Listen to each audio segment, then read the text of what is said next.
freedom's the answer. What's the question? You're listening to Ernest Hancock.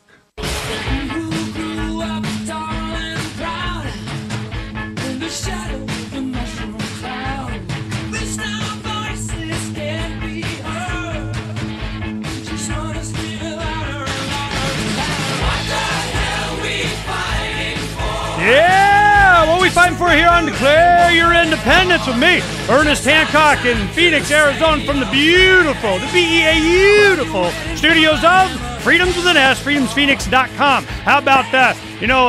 We just declare our independence. Let me tell you, it's really easy to do. I declare my independence. See how easy that was? And you don't even need a government form. That's the only way you can do it, as a matter of fact. And you don't need to do it with me. You just do it on your own. It's all a state of mind. And one of those things is the only way you can be independent is if you're not dependent.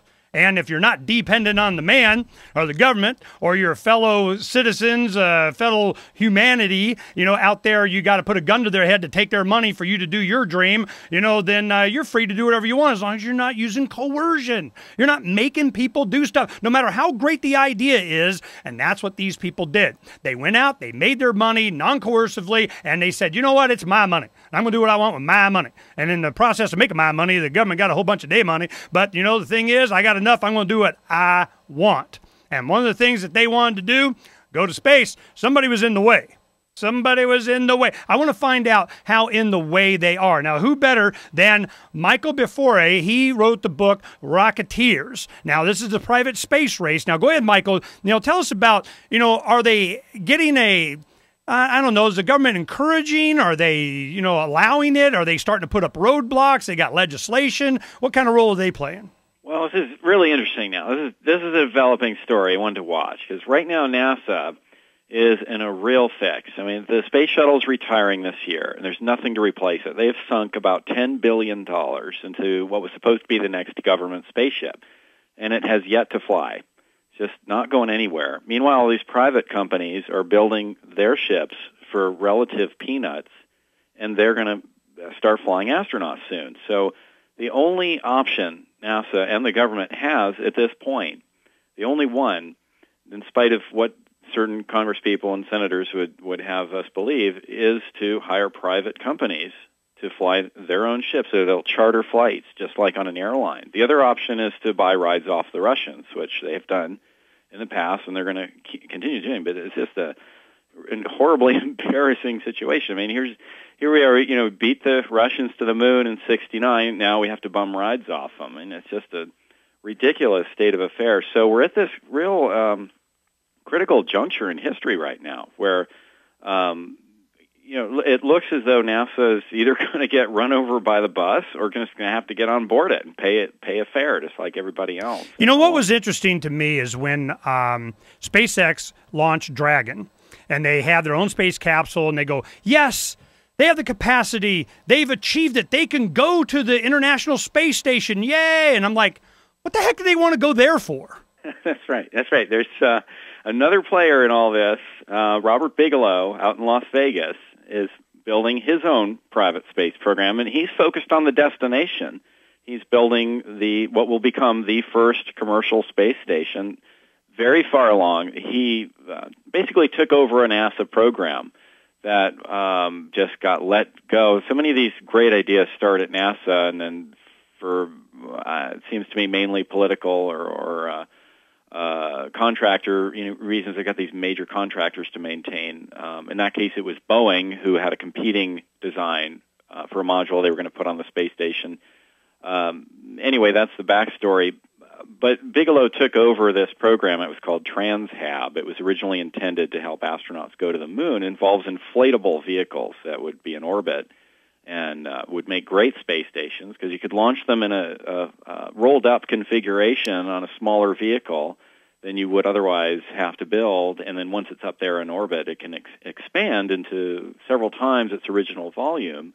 And these things are going to go up probably around 2014. They've got 2 test modules in orbit now. They've tested out the all the principles behind it. And these are huge, because they can expand. Once they get up there, they just kind of inflate, but they're Kevlar. They can take a freaking bullet round, and so they're even more protected than the modules they have at SSI right now. That's are right. better. Yeah, the aluminum construction is actually fairly fragile. I mean, if a micrometeorite hits it, it's going to puncture it, whereas these are made of bulletproof fabrics that are just not going anywhere. They've tested these things in their testing facility in Las Vegas, so by actually firing essentially bullets at them, and found that they're quite robust. And it's just tremendously exciting. I mean, we're really on the cusp of a new age in space exploration, and it's going to happen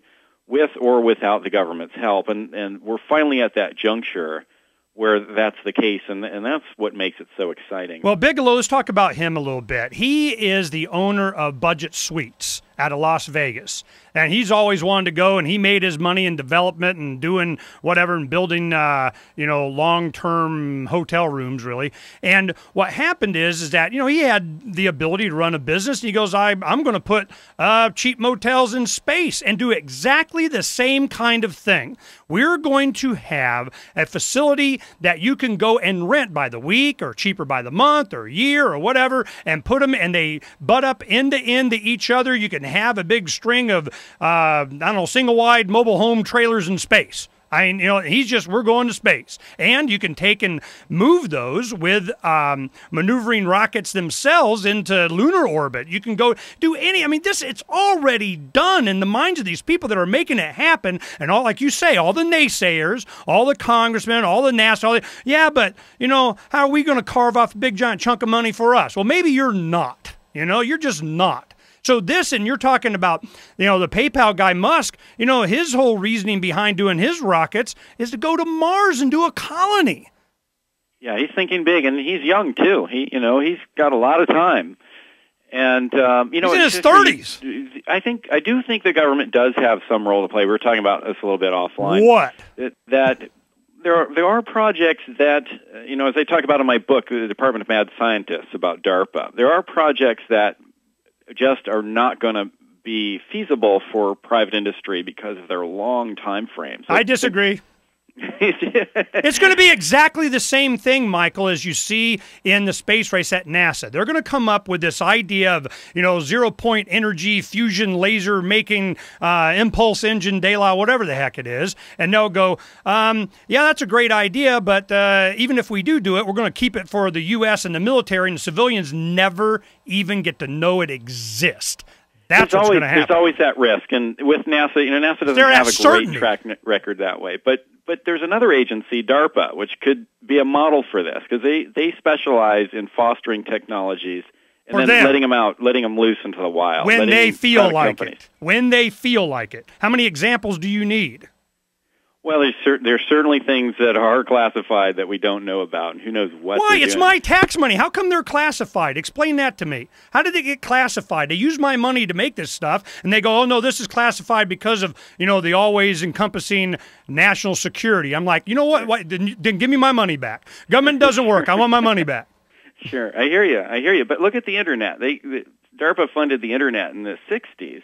And it took until the mid-'90s before we could all use it, but it would never have been created without Again, that. I counter you with Richard Branson's going to buy all these bankrupt communication satellites in the name of, a philanthropic effort to internet all the poor children in Africa, and I'll tell you what's going to happen. That's one reason why we were so adamant about encouraging the private space race, because we knew that it gives us the ability to put our own communication satellites in the orbit, bypassing the Internet. Goodbye, Internet. You want to control Internet 1, 2, 3? Well, we got Internet 37. Now what?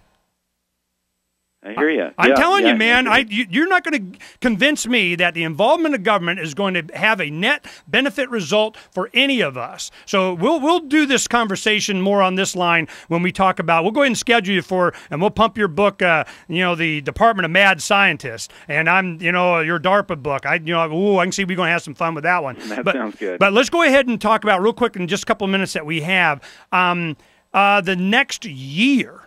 2011, 2012. We're going to see a bunch of people in space, are we? Not quite yet. We're going to see cargo flights by SpaceX to the International Space Station if all goes well. And by 2014, we'll see humans on those craft. By the way, those were built to carry cargo, but they all have windows on them. So Musk has been planning from day one to put people on those things. And coincidentally, that's around the time Bigelow plans to have his commercial space stations up, 2014.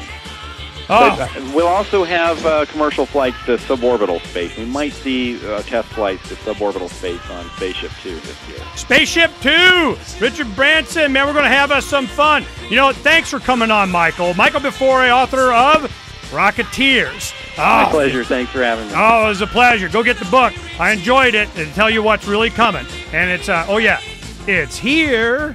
We'll be right back.